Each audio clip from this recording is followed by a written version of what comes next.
জেলে এলাম সেই কবে। তারপর গুনে গুনে 10 বার সূর্যকে প্রদক্ষিণ করেছে পৃথিবী। পৃথিবীকে যদি বলো, বলবে কিছুই নয়, অনুমাত্র কাল। আমি বলবো না, আমার জীবনের 10টা বছর। যে বছর জেলে এলাম, একটা পেন্সিল ছিল, লিখে লিখে খুঁয়ে ফেলতে 1 সপ্তাহও লাগেনি। পেন্সিলকে জিজ্ঞেস করলে বলবে একটা গোটা জীবন। আমি বলবো এমন আর কি, মোটে তো একটি সপ্তাহ। যখন জেলে এলাম, খুনের আসামি ওসমান কিছুকাল যেতেই ছাড়া পেল। তারপর চোরাই চালানের দায়ে ঘুরে এসে 6 মাস কয়েদ খাটল, আবার খালাস হলো। কাল তার চিঠি পেলাম, বিয়ে হয়েছে তার। এই বসন্তেই ছেলের মুখ দেখবে। আমি জেলে আসবার সময় যে সন্তানেরা জননীর গর্ভে ছিল, আজ তারা 10 বছরের বালক। সেদিনকার রোগা ল্যাংপেঙ্গে ঘোড়ার বাচ্চাগুলো এখন রীতিমতো নিতম্বিনী। কিন্তু জলপাইয়ের জঙ্গল আজও সেই জঙ্গল, আজও তারা তেমনি শিশু।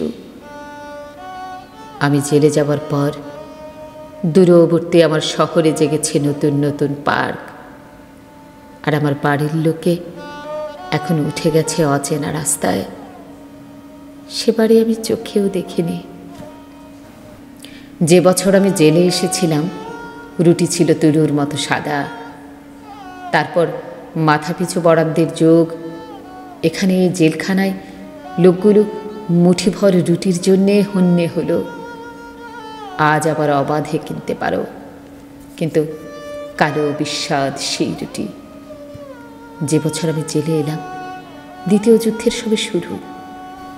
দাচাওয়ের শ্মশানচুল্লি তখনও চলেনি, তখনও পারমাণবিক বোমা পড়েনি হিরোশিমায়।